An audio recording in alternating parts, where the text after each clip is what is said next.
بسم اللہ الرحمن الرحیم۔ میں نے ایک تحریر لکھی تھی جس کی پس منظر کے بارے میں پچھلی نشست میں نے اظہار خیال کیا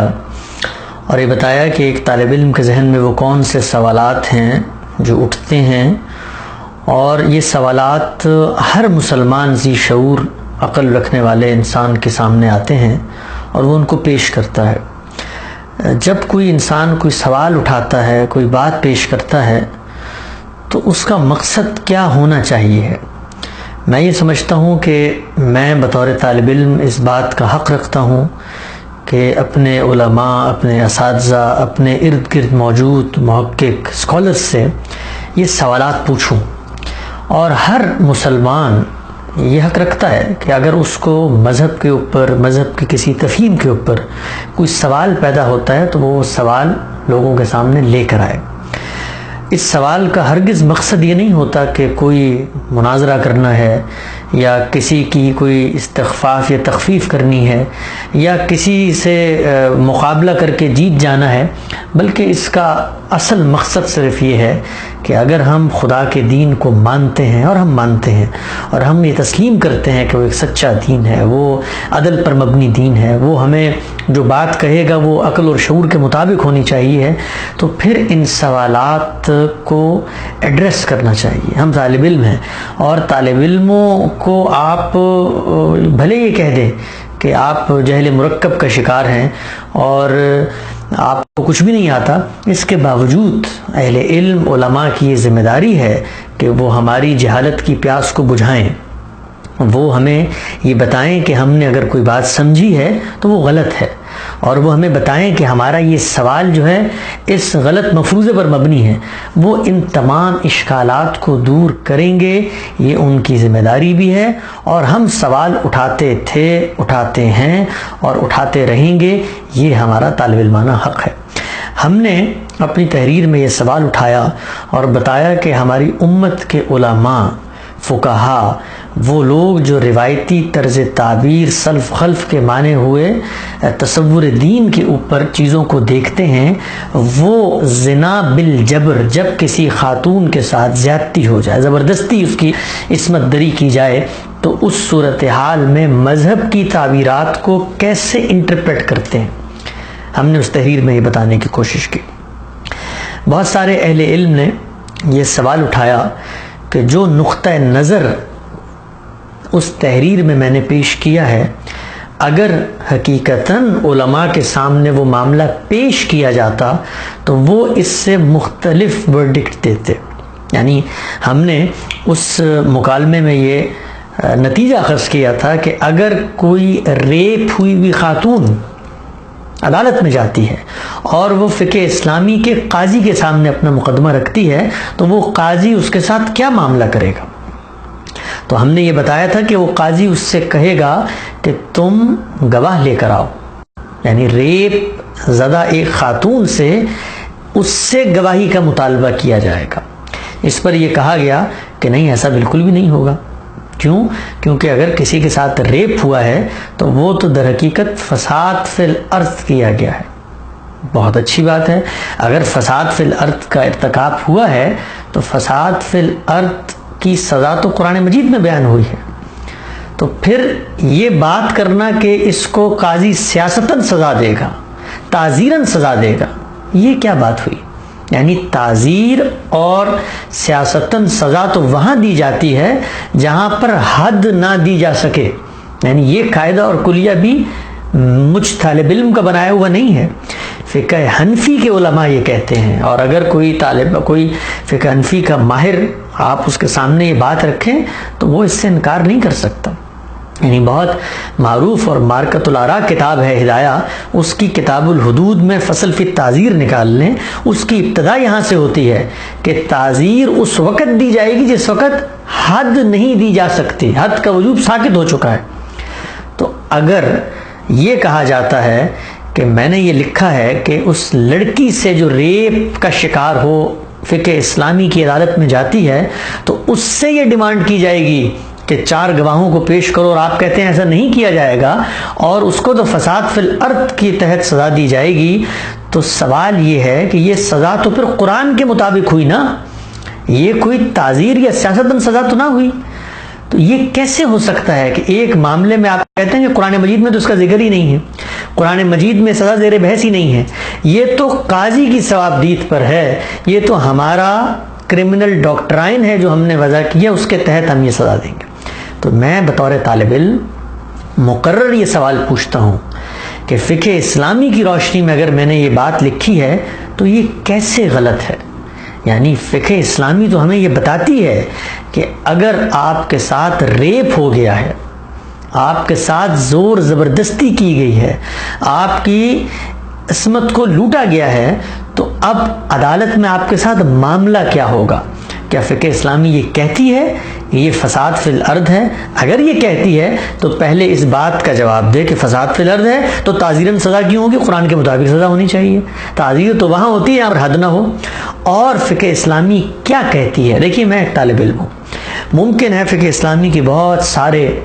پہلو مجھ سے مخفی رہ گئے ہوں, تو میں یہ عبارت, اپنا مطالعہ, اپنی تفہیم, اپنا تصورات جو میں اخذ کرتا ہوں, سمجھا ہوں بطور طالب علم, فقہ اسلامی کے علماء کے سامنے رکھتا ہوں, فقہ حنفی کے ماہرین کے سامنے رکھتا ہوں, اور میں ان سے پوچھتا ہوں کہ بتائیے کہ جو بات میں نے سمجھی ہے, جو بات میں نے بیان کی ہے, کیا وہ غلط ہے؟ یہ عبارت ہے الاستذکار, ابن عبد البر, بہت معروف فقیہ عالم, اور 463 ہجری میں یہ رخصت ہوئے. ان کی عبارت ہے, ان کی کتاب ہے, ان کی کتاب کا یہ حوالہ میں آپ کو پڑھ کے سناتا ہوں کہ فقہ کیا کہتی ہے کہ جس وقت کوئی خاتون ریپ کا شکار ہو, زبردستی اس کے ساتھ زنا کیا جائے, تو اس کے ساتھ معاملہ کیا کیا جائے گا. یہ ان کا موقف ہے. اور یہ میں پھر عرض کرتا ہوں, ممکن ہے یہ موقف میں صحیح نہ سمجھاؤں, ممکن ہے یہ عبارت میں صحیح نہ پڑھ رہا ہوں, ممکن ہے میں نے غلط ماخذ کا انتخاب کر لیا ہو, میری تصحیح کیجیے اگر معاملہ یوں ہے. یہ لکھتے ہیں کہ قد اجمع العلماء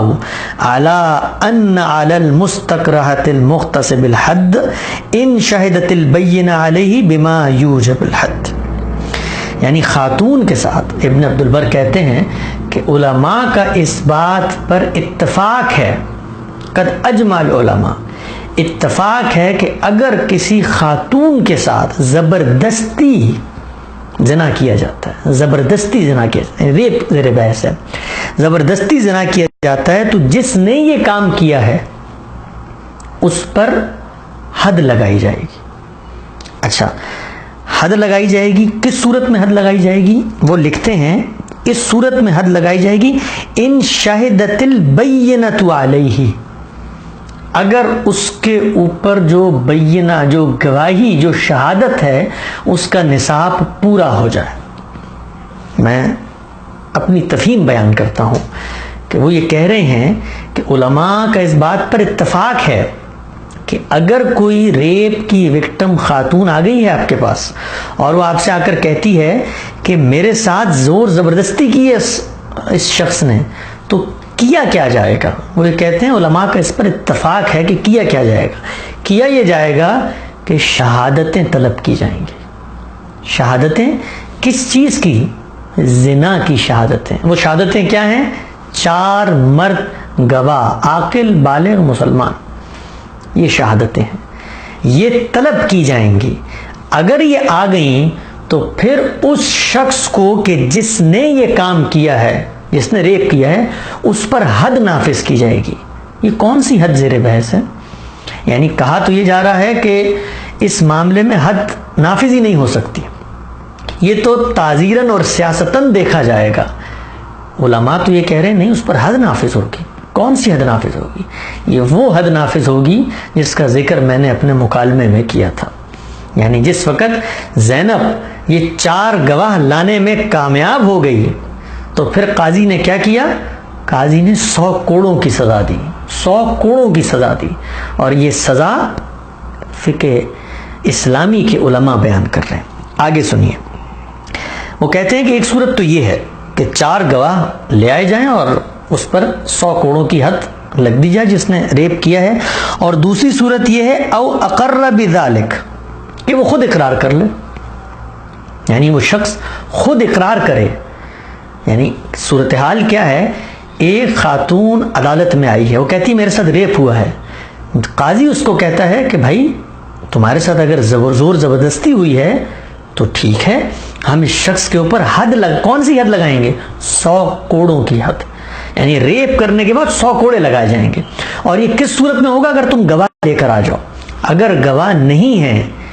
اور وہ شخص موجود ہے اور وہ اقرار کر لیتا ہے جی بالکل ٹھیک ہے میں نے ان کا ریپ کیا ہے، تو بھی حد جاری ہوگی۔ تو وہ کون سی حد ہے؟ 100 کوڑے۔ یہی ہم نے اس پر اپنے اس مکالمے میں کہا کہ اس شخص نے انکار کر دیا، یعنی دو ہی صورتیں ہیں، یا شہادت لائی جائے گی یا اقرار کیا جائے گا۔ شہادتیں نہیں تھیں تو اقرار کا پوچھا گیا، بندے نے اقرار سے انکار کر دیا، تو اب شہادتیں ہوں گی۔ آگے سنیے کیا کہتے ہیں، وَإِن لَمْ يَكُنْ فَعَلَيْهِ الْعُقُوبَةُ، اگر یہ بات ثابت نہیں ہوتی کہ اس مرد نے اس عورت کے ساتھ ریپ کیا، ثابت نہیں ہوتی سے کیا مراد ہے؟ اس اصول پر ثابت نہیں ہوتی جس اصول پر زنا ثابت ہوتا ہے قرآن مجید کی روشنی کے تحت علماء کی تفہیم کے مطابق 4 مرد گواہ۔ آگے یہ کہتے ہیں ابن عبد البر کہ اگر 4 گواہ نہیں ہیں اور اقرار بھی نہیں کر رہا تو اب حد تو 100 کوڑے تو وہ بھی نہیں لگ سکتے۔ اب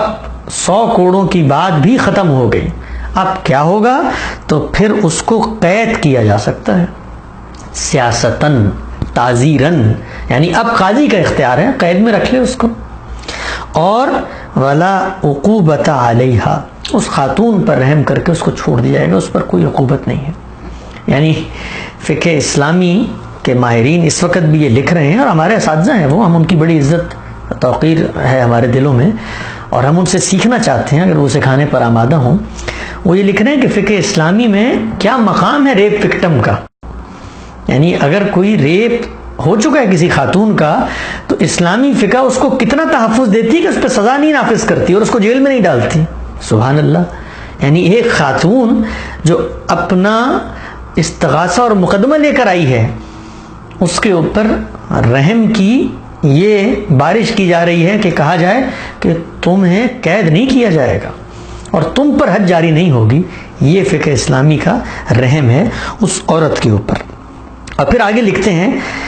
اذا صح انه استکرہها او غلبها على نفسها ذلك يعلم بصراخها واستغاثتها وسیاحها ان كانت بکرا فيما يظهر من دمها ونحوها مما يصفح به امرها۔ یعنی آگے لکھتے ہیں کہ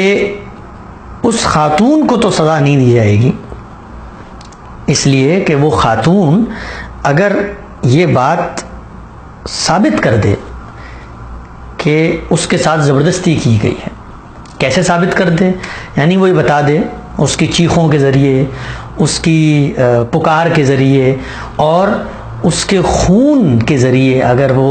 کنواری تھی وہ یہ ثابت کر دے کہ دیکھیے یہ تو میرا خون بھی ہے، یہ تو میرے جسم پر نشانات بھی ہیں، دیکھیے میری چیخو پکار محلے کے لوگوں نے بھی سنی تھی، تو اس صورت کے اندر اس کو بری کر دیا جائے گا۔ یہ وہ عبارت ہے جو میں چاہتا تھا کہ میں ان لوگوں کو سناؤں جو ہمارے اساتذہ کا مقام رکھتے ہیں، فقہ حنفی اور اسلامی فقہ کے ماہرین ہیں، اور وہ یہ کہتے ہیں کہ یہ وہ نظام عدل ہے جس نے دنیا کی تاریخ میں ایک تبدیلی رونما کر دی ہے۔ اس نظام عدل کے چند یہ نمونے میں نے کہا میں پیش کروں، اور جو تحریر میں نے لکھی وہ تحریر میرے اپنے نظریات پر مبنی نہیں ہے، وہ فقہ اسلامی کے ذخیرے سے ماخوذ ہے کہ جس وقت جج نے یہ کہا کہ تم بتاؤ کہ تمہارے ساتھ ریپ ہوا ہے تو لاؤ 4 گواہ، وہ مرد مسلمان ہونے چاہیے، وہ عاقل بالغ ہونے چاہیے، تمہاری اپنی گواہی بھی اس معاملے میں قابل قبول نہیں ہے، یعنی عورت کی گواہی جو خود ریپ ہوئی ہے وہ اس معاملے میں قابل قبول نہیں ہے۔ تو فقہ اسلامی کے اندر مجبوری کے تحت زبردستی سے اگر آپ کے ساتھ زنا کیا جائے تو اس کے بارے میں فقہا کیا کہتے ہیں؟ کہا یہ جا رہا ہے کہ وہ تو کہتے ہیں کہ یہ تو فساد فی الارض ہے اور ہمیں تو کوئی ثبوت بھی نہیں چاہیے، تو بتایا جائے کہ وہ یہ کہاں کہتے ہیں۔ یعنی میں اپنے ناقص علم اور مطالعے اور عاجزی کے اظہار میں پوچھتا ہوں، ممکن ہے میری نظر سے رہ گیا ہو، کہاں کہتے ہیں وہ یہ وہ کہتے ہیں، اور جو کہتے ہیں وہ میں نے پڑھ کے سنایا کہ علماء کا اس پر اتفاق ہے کہ اگر یہ معاملہ ہو تو اس معاملے کے اندر اگر 4 گواہ موجود ہیں تو بھی 100 کوڑوں کی سزا دی جا سکتی ہے، اس سے زیادہ کچھ نہیں ہو سکتا۔ کہا یہ جا رہا ہے کہ یہ بات جو ہم بیان کر رہے ہیں، یہ بات تو علماء کے ہاں متفق علیہ ہے کہ بھائی ریپ کا اگر کوئی خاتون شکار ہو جائے تو اس کے ساتھ معاملہ زنا والا معاملہ کیا ہی نہیں جائے گا۔ میں آپ کو پڑھ کے سناتا ہوں، یہ چند اقتباسات ہیں پاکستان کے چند بڑے علماء کے، جنہوں نے جس وقت یہ مسئلہ زیر بحث آیا پاکستان میں کہ ریپ کے مجرم کو کیا سزا دی جائے، اور لوگوں نے یہ کہا کہ ریپ کا مجرم اصل میں فساد کا ارتکاب کرتا ہے، فساد فی الارض کا مجرم ہے، اس کو زنا کے کرائیٹیریا کے تحت شہادت کے معیار پہ نہیں دیکھا جائے گا، تو اس پر علماء نے کیا لکھا، کیا کہا، سنیے ذرا۔ یہ کہتے ہیں کہ حدود اللہ اسلام کی روح سے زنا بالجبر ہو یا زنا بالرضا، ہر 2 صورت میں زنا ہونے کے ناطے یہ سنگین ترین جرم ہے، کم از کم مرد کی حد تک تو اس جرم میں کوئی فرق نہیں ہے، البتہ زنا بالجبر کی صورت میں محض عورت کے اپنے بیان اور قرائن سے اس کی شہادت ملنے پر اس کو نہ صرف بری کر دیا جائے گا بلکہ اس کے حق عصمت میں دخل اندازی کی بنا پر زنا بالجبر کے مجرم پر اس کا مہر مثل بھی عائد کیا جائے گا۔ یعنی جو بات میں نے اپنے خاکے میں لکھی تھی کہ جج صاحب یہ کہتے ہیں کہ اگر یہ ثابت ہو جائے کہ زنا بالجبر ہوا ہے، ثابت ہو جائے، تو اس صورت میں کیا کیا جائے گا، اس صورت کے اندر یہ ہے تو زنا ہی، تو اس صورت کے اندر چونکہ بیچاری کی عزت لٹ گئی ہے، تو ایک جب آپ شادی کرتے ہیں تو ایک مہر کی رقم دیتے ہیں نا، اور اس کے بعد آپ ایک جنسی تعلق قائم کر لیتے ہیں، تو اس پر قیاس کر کے اس کو 3-4 ہزار روپے یا 5-10 ہزار روپے دے دیے جائیں گے کہ تمہارے ساتھ جو استمتاع یعنی جو تمہارے ساتھ لذت اندوزی کی گئی ہے یہ اس کا جرمانہ ہے، تمہیں ادا کیا جا رہا ہے۔ ذرا غور کریں، میں نے وہاں پر باحوالہ یہ بات لکھی کہ یہ بات مالکی فقہا کہتے ہیں، حنفی فقہا اس کو بھی نہیں مانتے، وہ کہتے ہیں نہیں معاوضہ نہیں دیا جا سکتا، اس لیے کہ جس وقت حد جاری ہو گئی ہے تو اس کے بعد اس پہ کوئی اضافہ نہیں ہو سکتا، 100 کوڑے ہی کافی ہیں، بس لگا دیے 100 کوڑے مجرم کو، اب اس سے کوئی یعنی یہ احسانات کی ذرا تفصیل ملاحظہ کیجیے، یہ احسانات ہیں جو ایک ریپ زدہ خاتون پر کیے جا رہے ہیں کہ تمہیں 5000 ایک کہتا ہے دے دیں گے، دوسرا کہتا ہے نہیں یہ بھی نہیں دیں گے، 100 کوڑے لگ گئے کافی ہے۔ یہ علماء کی عبارت میں آپ کو پڑھ کے سنا رہا ہوں، اور حکومت وقت بھی اس کی دلجوئی مختلف ذرائع سے کر سکتی ہے۔ سبحان اللہ۔ آگے سنیے، یعنی جو بات جس پر میں نے سوالات اٹھائے ہیں کہ کیا یہ زنا بالجبر اور زنا بالرضا الگ الگ چیزیں ہیں، اس پر کیا لکھتے ہیں وہ، چونکہ مغرب کے ہاں زنا کی 2 قسمیں اور دونوں کی علیحدہ احکام ہیں، اس لیے یہ تقسیمی مغربی طرز فکر کی آئینہ دار ہے، یعنی زنا اور زنا بالجبر کو الگ الگ دیکھنا یہ مغربی طرز فکر کی آئینہ دار ہے۔ سنتے ہیں مشرقی طرز فکر، جبکہ اسلام نے عورت کے لحاظ سے زنا کی 2 اقسام بنانے کے بجائے اسے فریقین کی ازدواجی حیثیت کے لحاظ سے شادی شدہ اور غیر شادی شدہ میں تقسیم کیا، یعنی زنا اور زنا بالجبر یہ کوئی 2 الگ الگ جرم نہیں ہے، یہ جو لوگ کہتے ہیں الگ الگ جرم ہیں وہ در حقیقت مغرب زدہ ہے۔ اور فقہ اسلامی کیا کرتی ہے، فقہ اسلامی کہتی ہے زنا تو زنا ہے،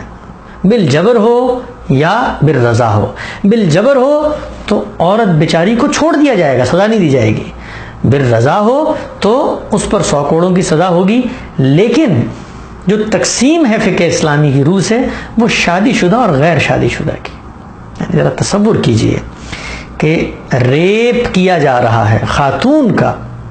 اس کا مجرم اگر غیر شادی شدہ ہے تو 100 کوڑے مار کے اس کو چھوڑ دیا جائے گا، اس طرح میں نے لکھا، یعنی جو بات میں نے لکھی اس پر یہ کہا گیا کہ نہیں قاضی اس کو نہیں چھوڑے گا، قاضی کو اس کو چھوڑنا پڑے گا، کیونکہ حد جاری ہونے کے بعد تعزیر جاری نہیں کی جا سکتی، یہ فقہ حنفی کہتی ہے، قاضی کو اس کو چھوڑنا پڑے گا، قاضی اس کو نہیں روک سکتا اگر 4 گواہ پیش کیے جا چکے ہیں۔ تو یہ ہے وہ بات جو علماء کہہ رہے ہیں، اور وہ کہتے ہیں کہ یہ زنا بالجبر جو ہے یہ کوئی مختلف چیز ہی نہیں ہے۔ آگے سنیے، کہا جاتا ہے کہ زنا بالجبر کو سوسائٹی کے خلاف جرم قرار دے کے سنگین سزا کا مطالبہ کیا جا رہا ہے. یہ علماء کی عبارت ہے کہ زنا بالجبر کو سوسائٹی کے خلاف یعنی فساد فی الارض قرار دے کے سنگین سزا کا مطالبہ کیا جاتا ہے. یہ دوہری منطق ناقابل فہم ہے، اس لیے کہ جرم کا حدود اللہ میں آ جانے اور اس کی سنگینی میں اضافہ کرنے کے بعد، کیونکہ جرم کا حدود اللہ میں آ جانے اس کی سنگینی میں اضافہ کرتا ہے نہ کمی، کیونکہ حدود اللہ میں کوئی کمی بیشی نہیں ہو سکتی. یعنی یہ کہہ رہے ہیں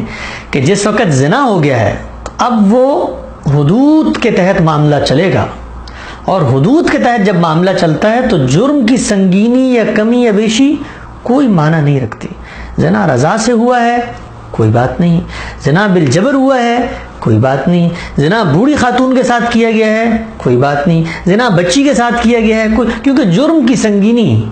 حدود کے معاملے کے اندر ایک دفعہ آ گئی ہے معاملہ، تو اب جرم کی سنگینی یہ کوئی میٹر نہیں ہے. تو یہ وہ بات ہے جو فقہ اسلامی کے علماء بیان کرتے ہیں، اور وہ یہ کہتے ہیں کہ یہ جرم ہے، جس جرم کو ثابت ہونا ہے تو 4 گواہ چاہیے ہیں، اور ثابت ہونے کے بعد احسان کرنا ہے تو کچھ رقم دی جا سکتی ہے، بعض کہتے ہیں نہیں دی جا سکتی. تو اب آپ بتائیے، ایک طالب علم جس وقت مذہب کا مطالعہ کرتا ہے،